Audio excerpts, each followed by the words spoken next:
bienvenidos a una nueva temporada de Performance Art, la materialidad de lo efímero, el podcast donde investigamos y profundizamos en la vanguardia e historia de la performance en Argentina y Latinoamérica. Acompáñame a repensar la esencia y el impacto de lo efímero. Este podcast se construye a partir del acervo de Argentina Performance Art, primera y única plataforma de archivo e investigación teórica sobre el lenguaje de Performance Art en Argentina. Vas a poder escuchar las voces de distintos referentes de la Performance Art en Argentina y Sudamérica. La producción de este podcast es posible gracias a las donaciones que ustedes realizan. Si te interesa apoyarnos, por más mínimo que sea el monto, puedes encontrar el link a donaciones en la descripción de este perfil.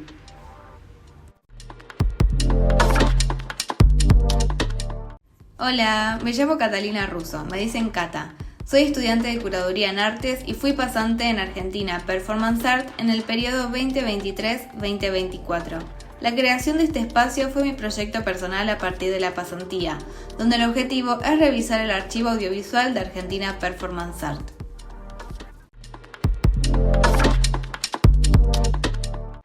En este episodio vamos a hacer un recorrido sobre el trabajo de Eduardo Molinari. Él es artista visual, docente e investigador argentino, conocido principalmente por su proyecto Archivo Caminante. A través de este archivo en constante movimiento, Molinari explora la relación entre arte, historia y política, generando resonancias que expanden la forma en que leemos el pasado y comprendemos el presente. Su práctica busca, como él mismo dice, despertar un sentipensar, un modo de experimentar la realidad desde la emoción y el pensamiento de manera conjunta. Como en la primera temporada, estos episodios estarán estructurados en base a la escucha de las conferencias de APA. En este caso, revisitaremos la segunda jornada del ciclo de conferencias virtuales.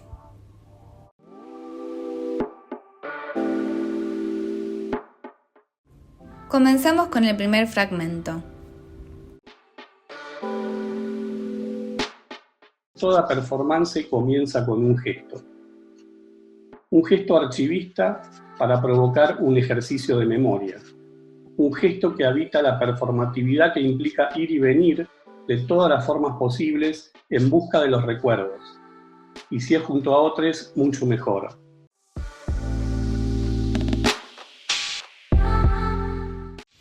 Molinari nos propone pensar la performance como un ejercicio de búsqueda y reconstrucción, donde el acto de recordar se vuelve performativo y colectivo. Este gesto inicial no solo activa la memoria, sino que también cuestiona cómo se construyen los relatos históricos y desde qué lugares se evocan.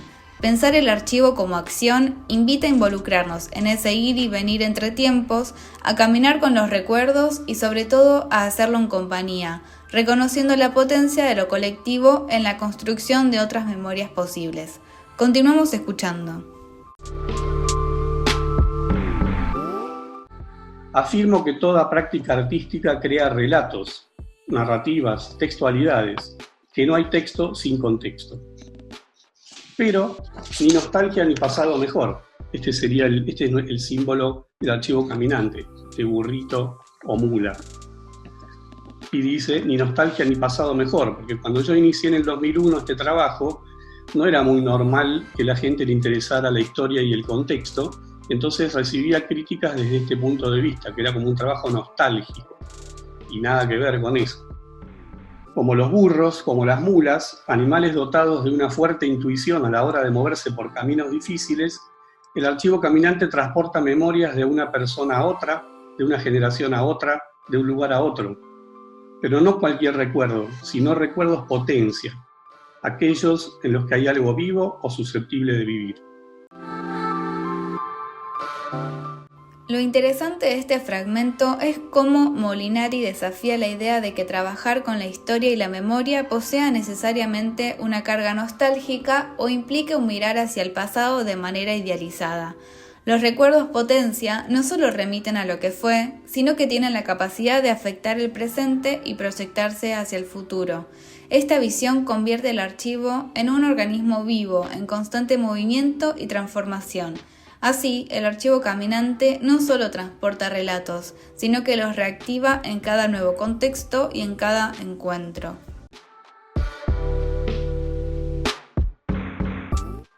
podríamos decir que el archivo caminante realiza paraarchivismo. En el libro La brujería capitalista, en su libro, Isabel Stengers y Philippe Pignan proponen que creer en las palabras, en su poder para no dejarnos indemnes, quizás sea el acto iniciático de toda brujería. Y advierten sobre la necesidad de una voz que pueda narrar desfasajes permanentes e ínfimos, que pueda con el modo en el que el capitalismo se trama en la fibra de los modos de vida tan evidentes que se vuelven invisibles. Cuando yo veía las imágenes de las compañeras del archivo trans, pensaba en eso, en los desfasajes, en los desfasajes permanentes e ínfimos que ocurren en nuestras vidas, que nos transforman, que nos llevan a tener mayor libertad, que nos llevan a conocer nuevos mundos. Materialmente, mi archivo se compone de 4 tipos de materiales: fotografías históricas de investigaciones en archivos oficiales, públicos o privados, fotografías de mi autoría tomadas en caminatas, documentación chatarra, que son toda una serie de residuos de medios gráficos, libros y revistas, y por último, la papelera de reciclaje, como les dije, que son fotos que yo tomo de la pantalla, de la computadora. Y con ese material, que es como una nave madre, hago mis trabajos que se transforman en los documentos del archivo caminante, que son collage, dibujos, fotos intervenidas, que van tanto a instituciones, espacios de arte, como, dije antes, espacios específicos o el espacio público. Aquí se amplía la noción de archivo al concebirlo en un acto de paraarchivismo. Al incorporar materiales diversos, su archivo caminante se convierte en un espacio donde lo residual y lo cotidiano adquieren valor político y poético. Aquello que habitualmente pasa desapercibido puede transformar nuestra manera de habitar el mundo. Así, el archivo deja de ser un simple contenedor de datos para convertirse en un dispositivo crítico que interpela tanto a la institución como al espacio público.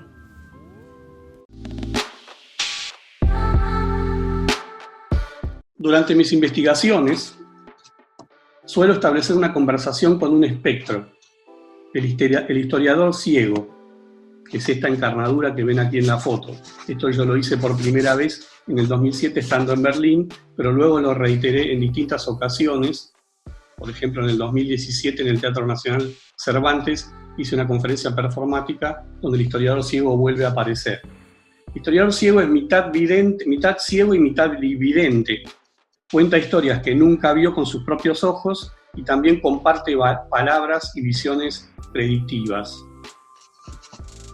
Para terminar, toda performance puede, si se lo propone, hacer visible lo invisible. Y malabras y pamágenes, que sería una combinación de palabras e imágenes, y malabras y pamágenes como rayos para desestabilizar hasta hacer caer al jinete fascista posmoderno. La figura espectral del historiador ciego funciona como un recurso performático para cuestionar la autoridad del relato tradicional. Además, esto enfatiza el poder de la performance para hacer visible lo invisible, desafiando las narrativas hegemónicas a través de la palabra y la imagen, o bien las malabras y pamágenes, que irrumpen como rayos capaces de desestabilizar los discursos de poder. De esta forma, se activa un pensamiento crítico y sensible sobre el presente. El archivo está muy ligado, como decía, a cómo uno puede sentir y pensar los mejores modos de narrar la historia, la propia historia en términos personales diría, pero también la historia de la comunidad o de la sociedad donde uno vive. Entonces, ante tanta violencia que tenemos en nuestra historia, un país de historia colonial, con por lo menos 2 genocidios encima, realmente la resistencia es una dimensión que aparece casi de manera inmediata como gesto de supervivencia. Pero a mí me interesa personalmente que el archivo vaya un poco más allá de la resistencia, que realmente active una imaginación política que que nos lleve a tratar de habitar los mundos que queremos vivir ahora, ¿no? Podría decir ya, porque si no realmente el archivo se puede transformar en un ancla, en pasarle a otros recuerdos pesados que no lo van a ayudar a vivir mejor. Al revés, lo van a paralizar, lo van a asustar. Yo trato generalmente de pensar, cuando me enfrento a las imágenes de la historia, digamos, una cosa es las imágenes que son producidas por otros y otra cosa son las que uno puede producir. Este fragmento nos invita a pensar el archivo no solo como un espacio de memoria y resistencia, sino también como una herramienta para imaginar futuros posibles. Molinari plantea el dilema clave: ¿cómo transmitir memorias que en vez de paralizar nos lleven al terreno de la acción? Esta reflexión también señala la importancia de quién produce las imágenes y los relatos. La autoría no es solo un gesto creativo, sino un acto político que define desde dónde y para quién se narra la historia. Continuamos escuchando y ya llegamos al final de este episodio. Lo que hago es recortar, o sea, uso tijera. Mi método de trabajo es analógico, es tijera y después fotografías que son intervenidas con plasticola. Hago muy poco collage digital, no me gusta, no me interesa. Entonces yo recorto libros, recorto revistas, diarios, recorto todo lo que me ponen arriba de la mesa. Y esas cajas lo que tienen son esos fragmentos, son como residuos gráficos y visuales. También recojo por la calle, después de cada marcha o en cada marcha, recojo materiales gráficos, volantes, arranco cosas de las paredes. Me encanta que podamos saber más del proceso de producción del archivo caminante. Eduardo contó en la conferencia que tiene alrededor de 40 cajas de consulta y 40 carpetas de folios. Me parece magnífico. El aura de la materialidad está presente en cada momento del proceso y la decisión de realizar todo analógico creo que es lo que más distingue su trabajo.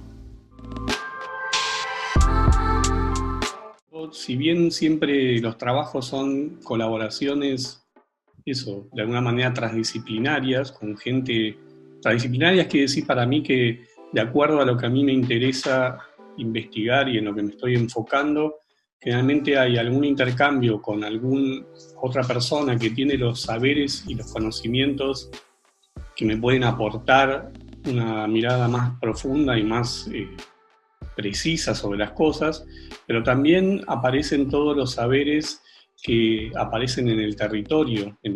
O sea, yo hago un trabajo realmente que está muy ligado al caminar, literalmente. Es mi cuerpo caminando o solo o junto a otros en distintos espacios.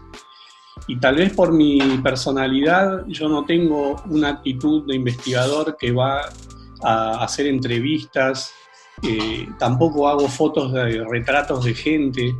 Me pasa que tengo como una conexión que es mucho más a partir de una vivencia espacial y temporal con los lugares, con la arquitectura, con la infraestructura del lugar.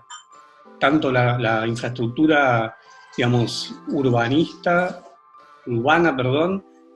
arquitectura, como también en la naturaleza. Me pasa que me conecto mucho con la vida que existe en esos lugares, no necesariamente seres humanos. Entonces, es como que mi aproximación es, si podemos hablar de un cuerpo, es como un cuerpo sensorial que trata de refinar esa sensorialidad en el territorio y localizar algunas informaciones que son como indicios, ¿no? Indicios de cuestiones que me llevan a otros lugares. Me parece clave cerrar este episodio retomando el recorte anterior, donde se vuelve el eje al cuerpo, cuando la apuesta del cuerpo es precisamente lo que diferencia al arte de performance de cualquier otro. En este episodio recorrimos cómo el archivo caminante se construye desde esos gestos mínimos, pero cargados de intención: recortar, recolectar, caminar, colaborar. Acciones que, en sumatoria, componen un archivo vivo, en movimiento y que no solo guarda memorias, sino que activa preguntas sobre cómo habitamos el presente y qué relatos elegimos llevar hacia el futuro.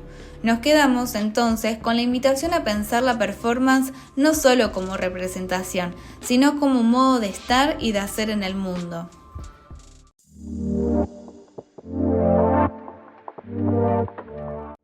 Gracias por escuchar hasta acá. Te adelanto que en el próximo episodio hablaremos sobre la figura de la gran Marta Minujín. Si tenés ganas de enviar algún comentario sobre lo que hablamos hoy o sugerencias para los próximos episodios, lo podés hacer en el botón de mensajes de voz de este perfil. Gracias por escuchar. Podés encontrar el link a la conferencia que escuchamos hoy en el canal de YouTube de APA. La producción de este podcast es posible gracias a las donaciones que ustedes realizan. Si te interesa apoyarnos, por más mínimo que sea el monto, puedes encontrar el link a donaciones en la descripción de este perfil. Además, puedes seguirnos en Instagram para enterarte sobre todas las novedades del archivo y saber cuándo se publica el próximo episodio. ¡Chao!